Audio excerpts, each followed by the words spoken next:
এক নাম্বার, বিলম্বে ইফতার করবেন না কখনো। এক নাম্বার, দেরি করে ইফতার করা নিষিদ্ধ। ইহুদিরা দেরি করে ইফতার করে। লা ইয়াজালুন নাসু আলা খাইরিন মা আজ্জালুল ফিতরা। বিশ্বনবী বলেছেন, এই উম্মত যতদিন আগে আগে ইফতার করবে, এই উম্মতের কপাল থেকে কল্যাণ কেউ ছিনিয়ে নিতে পারবে না। চিল্লায় বলেন ঠিক কি না? আজানের জন্য বসে থাকবেন না, সময় দেখবেন। স্থানীয় সময় যখন সূর্যাস্ত হওয়া মাত্রই বিসমিল্লাহ, খেজুর খেয়ে ফেলবো। পারবেন তো নাকি দেরি করবেন?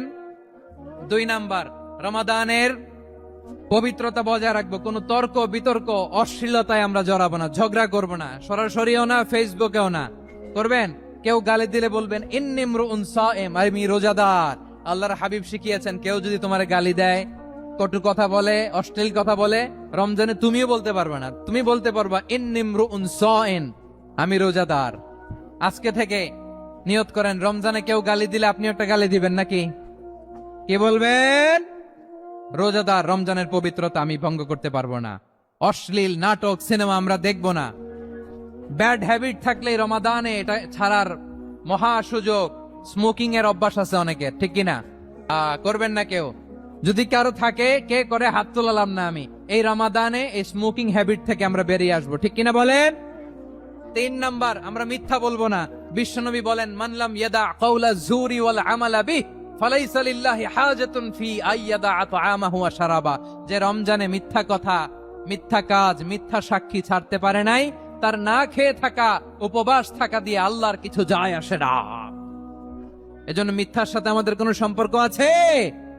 মিথ্যা বলবো না। 4 নাম্বার, অপচয় করব না। ইন্নাল মুবাযযিরিনা কানু ইখওয়ানাশ শায়াতিন ওয়া কানা শাইতানু লিরাব্বিহি কাফুরা। অপচয়কারী শয়তানের ভাই। আচ্ছা, যে শয়তানের ভাই ও নিজেও আরেকটা কি? শয়তান। যে শয়তানের ভাই ও নিজেও আরেকটা কি? অপচয় করব না। ইফতারি করতে যে আমরা অনেকে অপচয় করি, এগুলো করবেন আপনারা? না, অপচয় অপব্যয় করব না। 5 নাম্বারে, রিয়া, লোক দেখানো ইবাদত আমরা করব না। লোক দেখানোর জন্য নামাজ, রোজা, জিকির, তেলাওয়াত, দান, সদকা এগুলো করলে আল্লাহর দরবারে এগুলো কবুল হবে? বিশ্বনবী বলেন, দাজ্জালের ফিতনার চেয়ে একটা বড় ফিতনার ভয় আমি করি। সেটা কি? আর রিয়া, শো অফ মেন্টালিটি, লোক দেখানো মানসিকতা। এটা থেকে আমরা বিরত থাকবো ইনশাআল্লাহ।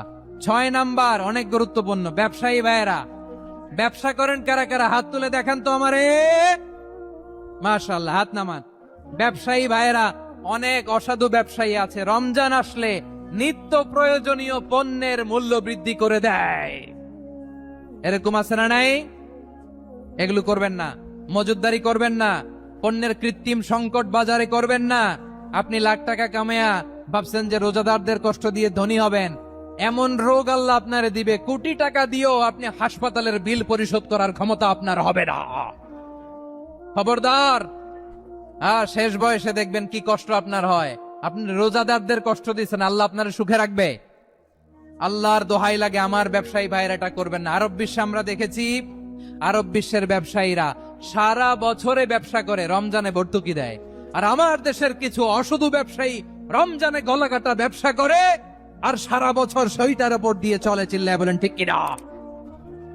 করবেন না, এটা করবেন না। নিত্য প্রয়োজনীয় পণ্যের মূল্য বৃদ্ধি করা হারাম। পণ্যের কৃত্রিম সংকট তৈরি করা হারাম। মজুদদারি করা হারাম। রোজাদারদেরকে কষ্ট দেয়া হারাম। এটা করবেন না। 7 নাম্বারে, সর্বশেষ কথা, অধীনস্থ যারা আছে তাদের কাজের চাপ আপনারা কমিয়ে দিবেন। কাজের লোক, ফ্যাক্টরির ওয়ার্কার, স্টাফ, তাদের প্রতি যদি রহম করেন, আপনার উপর রহম করবে কে? এই পবিত্র রমাদানের 7টা বর্জনীয় মনে রাখা যাবে তো ইনশাআল্লাহ? আল্লাহ রমজানকে তুমি বরকতময় করো। আল্লাহুম্মা বাল্লিগনা রমাদান। আল্লাহ রমাদানকে বরকতময় করো।